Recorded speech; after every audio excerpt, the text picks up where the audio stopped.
ఏవండి, పండగొస్తుంది గదా! నాకొక చీర కొనొచ్చు గదండీ! ఏంటి చీర కొనాలా? బీరువా నిండా నీ చీరలే, సెల్ఫ్ నిండా నీ చీరలే. ఒక చిన్న సెల్ఫ్లో నా బట్టలు ఉంటాయి. అయినా అన్ని చీరలున్నా కడతావంటే అది లేదు. ఊరికే ఈ నైటీ మాత్రం తగిలించుకుంటావు. కూరగాయలకు బొంగ నైటీలే, పిల్లల్ని స్కూల్కి పంపించడానికి నైటీనే. ఛాన్స్ ఇస్తే ఊరంతా వాడితోనే తిరిగేటట్టుంది. ఈ నైటీ యేసుకుంటేనే మంచిగా పని జేస్తదండి. నేను ఉదయం లేచినప్పటి నుంచి ఉరుకుల పరుగుల పనే గదన్నది. అదే చీర అయితే నేను కూరగాయల కొట్టుకు పోయినా, స్కూల్ పంపియడానికి పోయినా గబగబా ఉరుకుతా గదా! తట్టుకొని కింద పడతా చీర అయితే. ఈ నైటీ అయితే ఫ్రీగుంటది నాకు. అట్లా కింద పడితే నా నడుములు ఇరిగితే నాకు పనెవరు జేస్తారు మళ్ళీ? అది చీర అయితే నేను అంట్లు తోమినా మరకలంటుతాయని బాధ. అదే నైటీ అయితే మంచిగా ఫ్రీగుంటది. ఎంత పనైనా జేసుకోవచ్చు. మరకలంటే ఏమంటాయి? అంటినా ఏం గాదు. మరి నీ చీరలు డ్రెస్సులన్నీ ఎవరికి ఇస్తావే?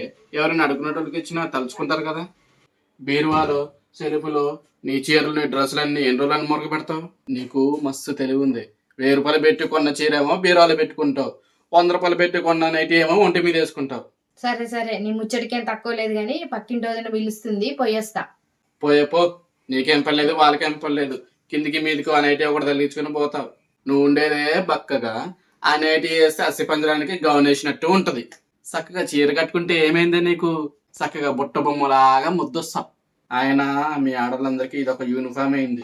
ఆగే నీ సంగతి మా అమ్మ చెప్తాగు. ఏంది మీ అమ్మకి చెప్తావా? మొన్నటి దాకా మీ అమ్మ కూడా మమ్మల్ని ఇలాగే అన్నది.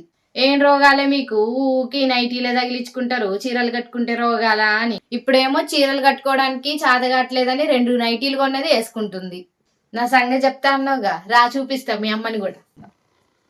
అమ్మా అత్త, అమ్మా ఏం చేస్తున్నావు? అత్త నీకు ఇప్పుడు నైటీ వేసుకుంటా ఫ్రీగా లేదా? మంచి అనిపిస్తలేదు చెప్పు. ఫ్రీగానే ఉంది. అవునరా, ఈ నైటీ వేసుకుంటే ఎంత ఫ్రీగా ఉందే. బయటికి పోయేటప్పుడు చిన్ని వారేసుకుంటే అయిపోద్ది. నీకే రోగం అమ్మా, నువ్వు కూడా దానిలాగే తయారైనావు. నైటీ అంటే నైట్ మాత్రమే వేసుకోవాలి, కానీ మీరు అట్లా కాదు. ఉదయము, మధ్యాహ్నము, సాయంత్రము పొద్దుకులు నైటీ మీదనే తిరుగుతారు. మళ్ళీ అడుగుతారు చీర కొనివా, డ్రెస్ కొనివా అని. ఆ చీర కట్టేది లేదు, సచ్చేది లేదు. ఆ పండగ పూట గంట సేపు ఎట్లా ఉంచుకుంటారో మళ్ళీ అమ్మట్లోనే నైటీ వేసుకుంటారు. ఇక ఆడవాళ్ళకి ఫ్రీ బస్సు పెట్టారు కదా, ఫ్రీగా ఉంటుందని నైటీల మీద బోండిగా. ఈ నైటీల మీద చూసి చూసి బోరు కొడుతుంది. ఎప్పుడు చూడు ఈ నైటీలే, ఎట్లా చూడు బుద్ధి అయితే. మీరు చెప్తే నమ్మరు కానండి, ఈ నైటీలు వేసుకుంటే బట్టలు కూడా చాలా తక్కువ పడతాయండి. అదే చీర కట్టుకుంటే చీర, జాకెట్, లంగా 3 పడతాయి. అదే నైటీ వేసుకున్నాం అనుకో ఒక్కటే పడుతుంది, పని కూడా తొందరగా అయిపోతుంది. ఎప్పుడైనా ఫంక్షన్లకు పోయొచ్చినా చీర ఇప్పి నైటీ వేసుకునేదాకా చిద్ర పడుతుంది, అసలు మనశ్శాంతినే ఉండదు. ఏం చేస్తుంది ఇది? ఓ నాగలక్ష్మి, ఆడ సర్లేగాని ఆడ సర్కస్ పెడుతుంటాయి, వెళ్ళి చూసేద్దాండ్రా. వచ్చింది బారేసుకుంటారా, పోదా వెళ్ళి ఎమ్మటే పోతాండ్రా. స్కూల్ టైం అయింది, మళ్ళీ పిల్లలు వస్తారు. ఏందే సర్కస్ కడికి పోతారా? ఈ నైటీల మీదే పోతారా? ఆడికి వెళ్ళాక అందరూ సర్కస్ చేసేటోళ్ళు చూడరు, మీరే కోతులు ఆడించేటోళ్ళలాగా ఉన్నారని అందరు మిమ్మల్ని చూస్తారు. ఇంకొకసారి మీరు ఈ నైటీలు వేసుకుని ఇళ్లలో తిరిగిరంటే మీ మీద ధర్నా చేస్తా. వీడికెళ్ళి పోండి పోండి.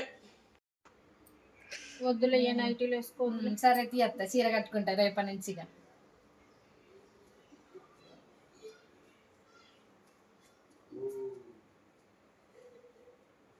నైటీలు వేసుకుంటే ఎంత ఫ్రీగా ఉంటుందో మీకు కూడా తెలుసు కదా. మీకు కూడా ఈ వీడియో నచ్చినట్లయితే లైక్ చేయండి, షేర్ చేయండి, కామెంట్ చేయండి, మా ఛానల్ని సబ్స్క్రైబ్ చేయండి.